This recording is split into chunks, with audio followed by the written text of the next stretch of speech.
शहजाद साहब आप ज़रूर इस पे बात कीजिए, खास तौर पर जिस तरह से आर्मी चीफ ने ताजिरों से खुसूसी बातचीत में ये भी कहा है कि जो माशी इशारिये हैं वो जब मुस्बत समत में जाने लगते हैं तो फिर इस तरह की चीज़ें जो हैं वो मुल्क के अंदर शुरू हो जाती हैं और बहुत सारी जगहों पर मायूसी फैलाने की कोशिश की जाती है। तो उन लोगों को कटहरे में लाया जाना चाहिए, उनको जवाबदेह किया जाना चाहिए। देखिए ये किसी हद तक देख लें वो कह रहे हैं मायूसी फैलाते हैं। नहीं, देखिए मैं आपको गुजारिश ये कर दूं कि इसमें तो कोई शक नहीं है कि पाकिस्तान फर्स्ट, ये बात पहले भी हमने सुनी हुई है। बिल्कुल जी, वो तो हम सबके लिए ऐसा ही है। आपको याद आया होगा, ये फिक्रा हमने पहले भी सुन रखा जी जी। अच्छा, लेकिन इसमें कोई शक नहीं है कि पाकिस्तान हमारे दिल के अंदर है और पाकिस्तान है तो हम सब हैं।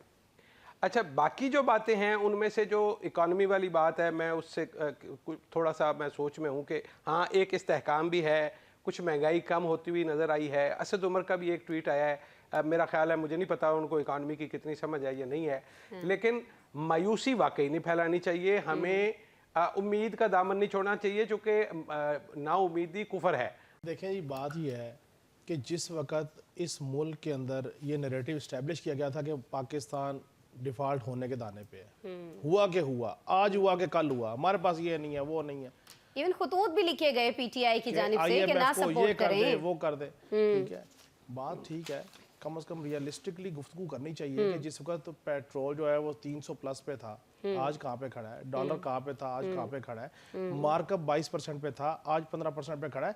कोई चले आप इख्तलाफ करें, आप इन सब को गलत कहें, ठीक है, बुग्ज में कहें या हुब में कहें, लेकिन जो पॉजिटिव बात हुई है उस पर भी बात कर लेना। ये कहे ना कि ये चीज़ें हुई हैं, कि ये चीज़ें नीचे आई हैं, और जब आपकी इकॉनमी रिवाइव कर रही होती है तो मुख्तलिफ तरीके से कर रही होती है, कम से कम उसको भी डिस्कस करना चाहिए। क्या हमने ठेका लिया हुआ कि हमने सिर्फ कौम को मायूसी करना है कि नाज जो पाकिस्तान है कुछ नहीं बचना, ये तरीका कार भी रवैया भी दुरुस्त नहीं है। नंबर दो, हमारे रवैये तो बनाए जा रहे हैं ना, जब हम घर से बाहर निकलेंगे कंटेनर देखेंगे, घर वापस जाएंगे, स्कूल से नोटिफिकेशन देखेंगे, आप फिर कंटेनर की तरफ जा रही है। मैंने पहले भी कंटेनर की वजूहात बताई है, रवैये। अब एक बंदा कह रहा है कि मैं अगर एक बंदा कह रहा है कि मैं रेड जोन पे आके कब्जा करना चाहता हूं तो वो क्या कहे, आ जाओ आगे बैठ जाओ, फिर आप कहेंगे मैंने आपने क्या कहा है, सनाउल्लाह साहब ने क्या कहा है, शहजाद साहब ने क्या कहा है, आप फिर उस तरफ गुफ्तगू लेके जा रही हैं। भाई एक बंदा कह रहा है मैंने जहाद करना है, मैंने आके कब्जा करना है, तो उसे क्या कहे, आओ जी बिस्मिल्लाह, आए आके पार्लियामेंट के ऊपर कब्जा कर ले जैसे पहले किया था, आए सुप्रीम कोर्ट की दीवारों पे आके शलवारें लटका दे जैसे पहले की थी। क्या करे फिर रियासत, क्या करे? आप सब रियासत को लताड़ रहे हैं, रियासत का हल भी तो बताए ना। आप सारे इतने बड़े लिखारी हैं, आप बताएं ना रियासत क्या करे, हाथ जोड़ के अडियाला जोड़ के बाहर खड़ी हो जाए या उनको आने दे।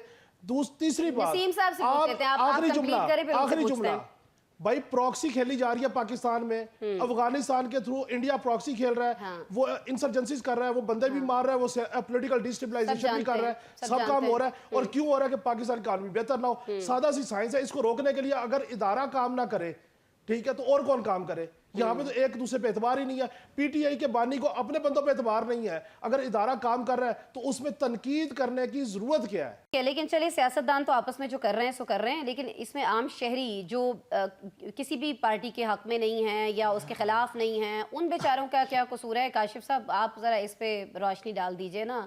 हम भी आए हैं रास्ते देख के, आप भी आए हैं, कंटेनर्स लगा दिए गए हैं, इंटरनेट बंद हो जाएगा, अभी बच्चों के स्कूल से भी मैं घर जाऊंगी तो नोटिफिकेशन आ चुका होगा कि जी फलां दिन जो है स्कूल बंद रहेंगे, बाद में ऐलान किया जाएगा कब खुलेंगे। और ये कोई आज से तो नहीं है, ये तो पिछले बहुत सारे महीनों से हम देख रहे हैं। काशिफ साहब बिस्मिल्लाहिर्रहमानिर्रहीम। देखिए सबसे पहले तो ये है कि 24 नवंबर का एहतजाज हो क्यों रहा है, और 24 नवंबर के एहतजाज को मौखर करने के लिए मुज़ाकरात हो रहे हैं या नहीं हो रहे, आपकी ये बात थी।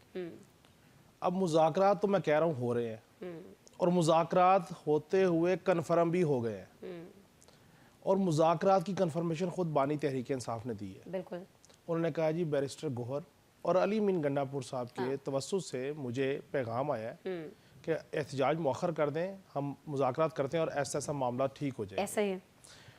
अब उन्होंने कहा जी बाकी सारे मुतालबात छोड़ें, आप एक काम करें, मुझ समेत हमारे जो सियासी असीर हैं उनको रिहा कर दें, मैं 24 नवंबर को एहतजाज मौखर कर दूंगा। मुझ समेत सियासी असीरों को रिहा कर दें, एहतजाज मौखर कर दूंगा। और हाई कोर्ट ने जो तोशाखाना 2 में मेरी ज़मानत दी थी, हुकूमत के पास बड़ा अच्छा मौका था कि वो मुझे रिहा कर दे।